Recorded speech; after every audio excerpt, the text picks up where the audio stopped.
Leo has always been a very lucky person. You probably also know someone who is lucky in literally everything.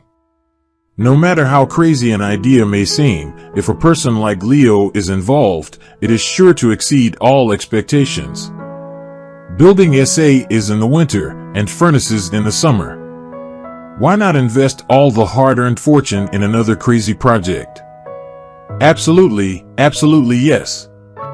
It got to the point that Leo even helped several friends get rich simply because they were around and repeated after him. Luck has always followed Leo, but like a jealous lady, Luck didn't want to share her beloved with any other woman. So Leo was unlucky in his personal life. It started in his youth when his girlfriend, Lisa, broke up with him. Leo has decided to never fall in love again, and then everything went wrong. Even if he met a nice girl, it always turned out that she had a boyfriend or that she was not as understanding as it seemed at first glance. With the improvement of the financial situation, everything became even more complicated. A millionaire can't just sign up on a dating website. Sooner or later, one of the potential gold diggers will find out about his money, and that will cause many problems. Of course, his friends encouraged him and urged him not to lose heart.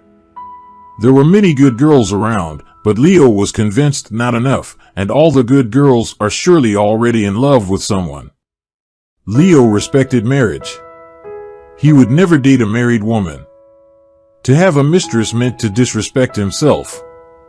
Leo's close friend and business partner, Mark, once said, "You'll stay single because of your life principles," he said. However, Leo was convinced that there was nothing excessive in his expectations. He wanted to find a smart girl suitable for an interesting conversation.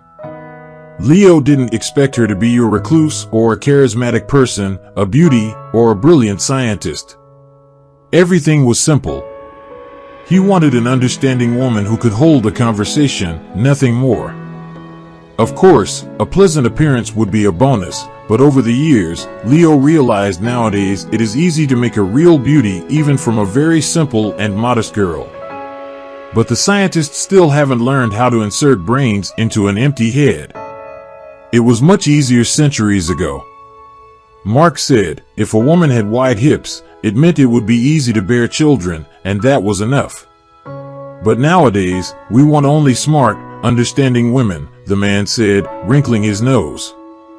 Every century has its problems, but Leo wasn't worried about that.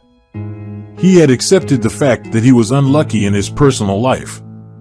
Maybe in time, things would change.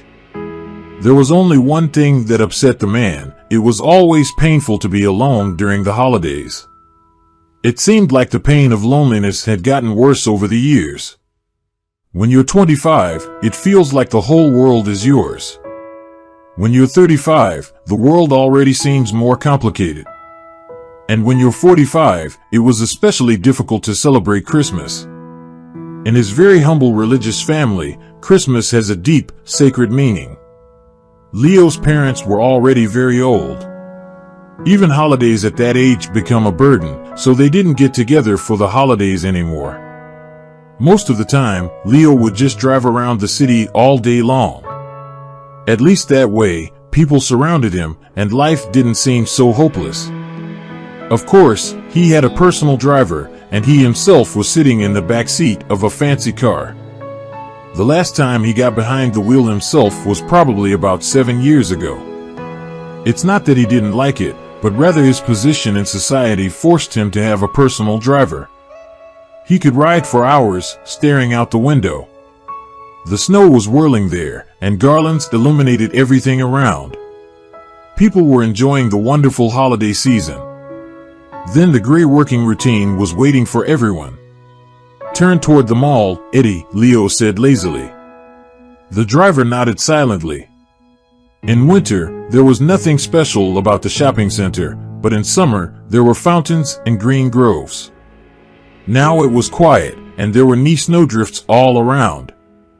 But why had Leo decided to drive here? Was it a coincidence or a tricky fate? The mall was located downtown. It was surrounded by a network of crosswalks, and there were 2 bus stops behind it, and a factory a little farther away, so people were constantly passing back and forth. Leo took a closer look and thought, I wonder what kind of lives all these men and women led. Sometimes he liked to watch people just like that, to notice some little things, some patterns. For example, a woman in a thin coat, obviously, she is freezing. She is walking with 2 shopping bags, most likely, she is a mother of 2 children. Apparently, there are presents in the bags. Most likely the mother denies herself everything in order to buy presents for her children. A little farther away, he saw a family, a father, a mother, and 2 sons. The older boy is carrying a cake, probably they are going to their grandparents for Christmas. They're doing the right thing. We have to respect the elderly. It is not difficult for us to visit our grandparents, but it is a real happiness for them to know that we love and appreciate them. Suddenly, Leo noticed a little girl in the crowd. She was wearing a light jacket and a scarf. In her frozen hands, the girl was holding a handkerchief with bright blue flowers visible even from a distance. For some reason, this scene reminded Leo of a movie. Only it was not a girl but a young woman. The woman in the movie also held the bouquet and looked at people in the crowd. But this little girl wasn't looking at anyone. Leo realized this when he stopped the car and approached her. The driver broke sharp at the boss's request. Leo got out of the car and walked through the crowd to the child. The girl looked so lost, or like her parents had accidentally forgotten her there. But no, children in such situations usually look into the crowd, crying, calling for someone, waiting for their parents. But this little girl did not wait for anyone. It was as if she accepted her situation and just waited for everything to be over. And then Leo appeared. Hello, he addressed the girl. She didn't even immediately realize that he was talking to her. Leo gently touched the little girl's shoulder. She flinched and looked up at him with blind eyes. Oh, anyone in his place would have been confused. The little girl blinked her blind eyes. If she could see, she would be looking exactly at Leo's face. She was about 7 years old, it was all that Leo could say. Are you lost? The girl shook her head negatively. Where's your mom? She didn't answer that question either. Have you been here long? Leo thought, maybe the little girl is also mute. But then she finally spoke, I live here, we're here. The girl pointed somewhere uncertainly. It seemed like she was pointing to the entire lot in front of the mall, nothing specific. Leo tried to clarify, in one of those buildings, is there anything I can help you with? Not in a building, the girl replied reluctantly. I live right here. This street, this is my home. I sleep on the pipes. Leo muttered in shock, how can that be? Why aren't the police doing anything, or don't they patrol the streets anymore? I recently saw police cars driving around, but no one cares about kids sleeping on heat pipes at all. It's horrible. What's your name, Julie? The girl blinked again. Her congenital lack of vision made her look a little like a fish, with her clear eyes. Do you know what Christmas is? Leo asked suddenly. The girl shook her head. Unbelievably, she didn't even know that it's a very special holiday. You know, on Christmas, any of your deepest wishes can come true because it's a magical time. Both the guardian angels and God hear you. What wish would you make, Julie? The girl thought for a moment. It was so strange to see a change of facial expression on a face that lacked the most important element, a look that could say more than words. But Leo saw while the girl was thinking, her expression changed several times. I want to have a home, Julie finally said. Can God fulfill that, or am I asking too much? The girl's last words struck Leo's heart like a knife. She's only about 7 years old, but she already thinks she's asking for too much. Children should dream globally, without any limits, otherwise, this world would just go crazy. I think God really wants you to have a home. That's why I'm here. Leo gently stroked the girl's hat. Her thin hat slid off her head, uncovering her tangled hair. It was scary to think when was the last time she brushed it, only when her hat saved her from lies, but he should check anyway, just in case. Did you talk to him? Are you here for me? Me? The blind eyes seemed to light up, and Leo realized he couldn't leave this place without the girl. Come on, Mr. Eddie is waiting for us. Instead of answering, Julie took the man's hand and walked merrily toward the car. Eddie was shocked at what was happening, but he didn't say a word. After all, he was just the driver, and he didn't want to get involved. But Leo was in doubt. He thought that in the 21st century, it was impossible to just take a child home. You have to go to some authorities and prepare some papers. The reality was weird and cruel. Leo couldn't just take a child home without legal obstacles. But at the same time, anyone could abandon a child in the winter, and no one would care. That doesn't make sense. He looked at Julie again. Her blue nose began to thaw, and the girl began to scratch her nose nonstop. She was sick, no surprise. She was obviously dressed out of season. Some people even dressed their dogs to keep them warm, but the child was wearing an old jacket. Let's stop by the store, Leo suggested. You are freezing. We'll get you some normal clothes. Julie looked at the clothes with blind eyes, as if she wanted to evaluate her appearance. Then she touched her old jacket and came to a disappointing conclusion. Yeah, it's not a good idea to wear those clothes. Eddie understood everything without words and drove to the nearest mall. Now it was better to go to the mall, full of children's clothing stores, and quickly buy any warm clothes. Later, Leo would definitely buy her something better, but right now, she just needs some proper warm clothes.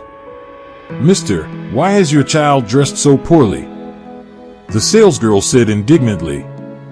Sometimes Leo hated modern times. Everyone pretends like they care about each other, and everyone tries to scold you for doing the wrong thing. But in fact, no one really cares. My ex-wife brought her to me like this, Leo lied confidently. I'm really shocked. That's why we came here, to buy some new clothes. The girl raised her eyebrows in surprise. How can that be? What kind of mother would act like that? It's incomprehensible. So the saleswoman immediately began to choose clothes for the girl. In half an hour, they were already leaving the store. Leo was carrying several bags, and Julie was wearing a new jacket. Are you my daddy now? Julie asked in surprise. I guess so, Leo replied with a smile. He was anxious to get home but had to stop at the drugstore first, for Julie had begun to cough. I'll call a doctor when we get home. What if it's pneumonia? But he wasn't sure if any of the doctors would be willing to drive across the city on a holiday night. They got home, everything seemed fine, but there was one unsolved question: what to do with the girl next, and where did she even come from? What if her parents are looking for her? But usually in such situations, there are photos of missing people all over the city. Just the day before, Leo saw a photo on a pole. Someone was looking for an elderly man in his 60s, but for some reason, no one was looking for a little blind girl. Despite the fact that Leo was a millionaire, he had a relatively small house. It had 2 floors and 10 rooms in total, but still, Leo hired a housekeeper. In conversations with friends, Leo frankly confessed, I don't know how to do any of the housework. I can invest money profitably, but I have no idea how to clean the stove or make pasta. So Emily was in charge of the housework. She is the same age as Leo's older sister. Leo had always respected her and treated her like a business partner, not a servant. And it was surprising to Emily. She often said, I'm just a servant in this house. You are definitely not just a servant, said Leo. If it weren't for you, my house would be in disrepair. It was the holidays, but Leo had to ask Emily to come over urgently. Please bring Waffle with you. That was the name of the charming brown dog that Leo had given Emily for her birthday. At first, she wasn't happy. What is that? Why do I need a dog? But then she loved the dog as if it were her child. If I don't take him with me now, he won't let me in when I get home, Emily said cheerfully and hung up the phone. Great, Leo thought. She knows better how to deal with children. As it turned out, Leo had no idea how to treat a cold or flu. He only knew about such ineffective remedies as milk and honey or herbal tea. Probably it's not that bad, but maybe there's something more effective, so they stopped at a pharmacy on the way. But the pharmacist was not a doctor. A nice, kind woman gave him a lot of medicines, but Leo didn't know how to use them, so he looked funny from the outside. The big guy wearing an expensive suit was sitting on the couch reading instructions, and Julie was sitting quietly beside him.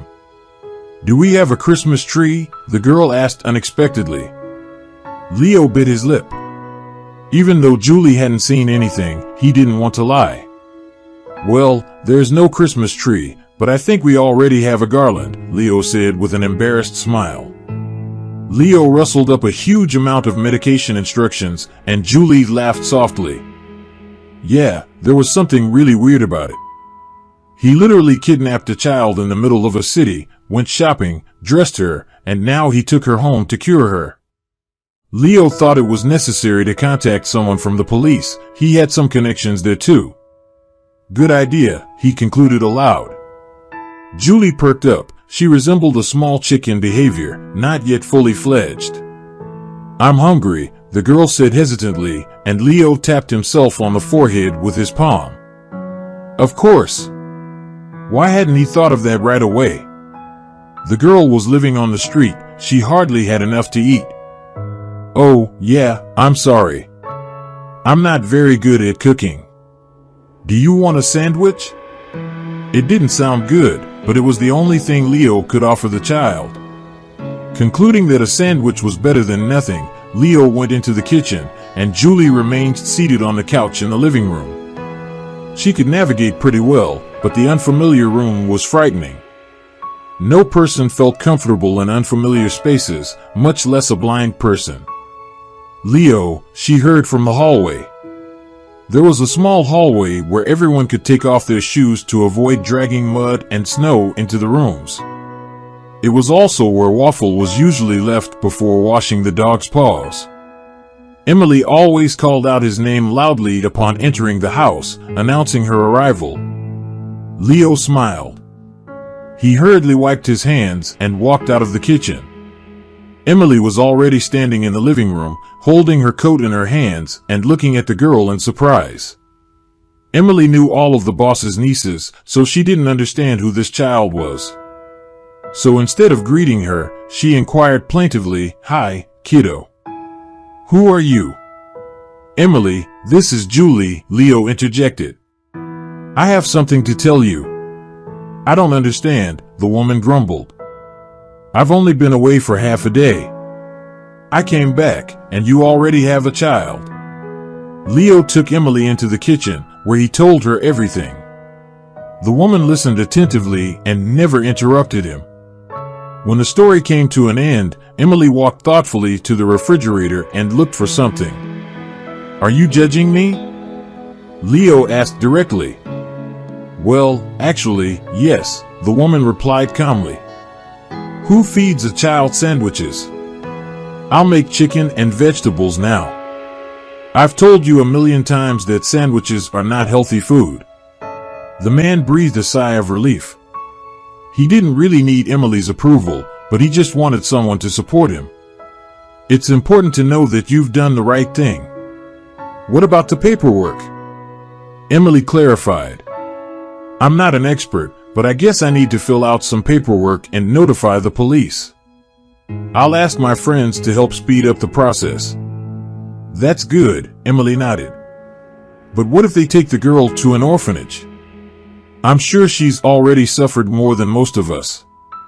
Yes, that's why Leo decided to talk to his friends first. He dialed the number of his lawyer, assuming that Jonathan was the best in such matters, and he was right. "Yeah, it's a challenge, especially during the holiday season," Jonathan muttered on the other end of the phone. Anyway, I've solved even more difficult problems. If she really has no one reporting her missing, consider her to be your daughter already. Is it possible for her to stay at my house during the adoption process? There was silence. Jonathan hesitated for a moment. You said she had low vision. I think she's completely blind. That's the medical circumstance. We should have her examined. If that's really the case, the orphanage doesn't like to take care of such kids, so there's a good chance that during the adoption process, she could stay with you. Leo dropped his phone, and Emily dropped the spoon she was using to stir vegetables. They heard the girls' cry from the guest room. They rushed to little Julie. It turned out that nothing terrible had happened. Waffle sneaked into the house, and seeing the child, rushed to lick her hands because the dog loved children. But frightened Julie screamed as if it was not a small dog in front of her, but a huge monster.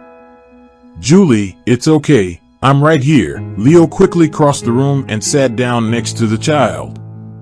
She immediately clung to him and began to cry softly. Waffle, you rascal! Emily exclaimed indignantly. Who allowed you to enter the house with your dirty paws and you scared the child? Shameless dog! Waffle stepped back, looked guiltily at Emily, and lowered his head. And when Emily stomped her foot, the dog went sadly into the hallway. What a troublemaker! Emily was still furious. Are you okay, sunshine? Emily radiated such a kind aura that Julie reached out to her trustingly. Emily didn't want children when she was young, but Leo had said many times that she would be a wonderful mom. Don't be afraid of Waffle, Emily said, stroking the little girl's tangled hair. He's not scary. If you saw him, you wouldn't be frightened at all. Such an expression might have offended an adult, but not a child. Julie immediately began to trust Emily, so she barely audibly replied, I'm scared of Waffle. Emily laughed. Leo looked sternly at Emily, but she didn't even notice. Waffle is the kindest dog in the world. He can't hurt anyone. Not Waffle, the girl whispered even more quietly. Leo grinned. He felt some trust developing between them. Perhaps now he would learn the story of this poor little girl, and he was right. Julie began to tell her long story. Are you serious now, Leo? Jonathan replied. He was sitting in his lawyer's office. For Leo's sake, Jonathan had even come to the office, even though he hadn't planned to. That's the advantage of highly paid private professionals. They can choose any schedule that suits them. You mean her parents abused her? Jonathan was shocked. How can someone be so cruel? Well, they didn't really try to get rid of her, the man objected. But they didn't love her either. Her mother was always forcing her to do almost all the housework. In a family with many children, responsibility is divided by age, so her mother and the younger children simply used her. Nightmare, even a healthy child can't do all the housework. I'm not even talking about a blind girl. And what did she do? She ran away. The dog she was supposed to feed attacked her, almost bit her. The girl got scared and hid in the car when they drove into the city. She escaped. I don't know the details, she doesn't want to tell. I think someone helped her. Jonathan said doubtfully, it doesn't look realistic. She got in the car and escaped on her own. How did she even know they were already in the city? I mean, she is blind. Leo had been expecting this question. In fact, the girl had told him a completely different story that no one would ever know. Leo decided that he would make sure that the girl would never go back to those horrible people. Even though his story was not the most plausible, it would be enough for the adoption authorities, so they would register the child in his name. He would pay any money for everything else, and he directly told Jonathan about it. Yeah, interesting, Leo, Jonathan replied absent-mindedly.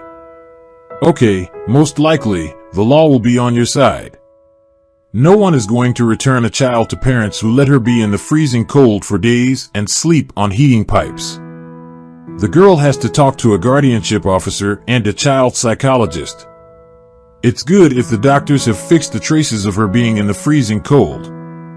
They have fixed it. Leo interrupted. Emily took her to the hospital today. There, they examined her and found signs of frostbite and bruising, 2 hematomas. Jonathan looked up expressively but said nothing. After all, he is just a lawyer. Okay, I'll call you tomorrow and handle everything. You can already prepare the room for the girl. She is almost your daughter. Girl? She is almost your daughter? Emily was taken aback. Are we going to apply for welfare? Welfare? Leo wondered. Well, she's blind. She needs proper care. You can ask the state for some money for her. It's standard procedure for disabled children. Leo thought about it. Why did he need welfare? Fate had brought this little girl to him. Moreover, it happened on Christmas Day. Could there be a clearer and more understandable sign? Leo is not a poor man. Jonathan, I don't need any welfare. I'll take care of all the expenses. Jonathan whirled his pencil thoughtfully in his hands, but smiled. Leo was a man with a kind heart.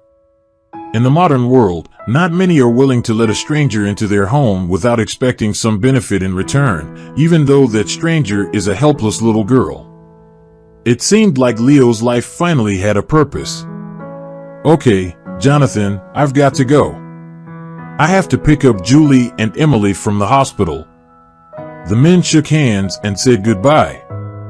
The driver was waiting for Leo, and together they drove to the children's hospital. Leo had no idea he would have to be in such a place so soon. Honestly, he didn't think he would ever have children at all. Emily quickly found common ground with Julie, even though they had only known each other for 2 days. So Leo decided he couldn't find a better nanny.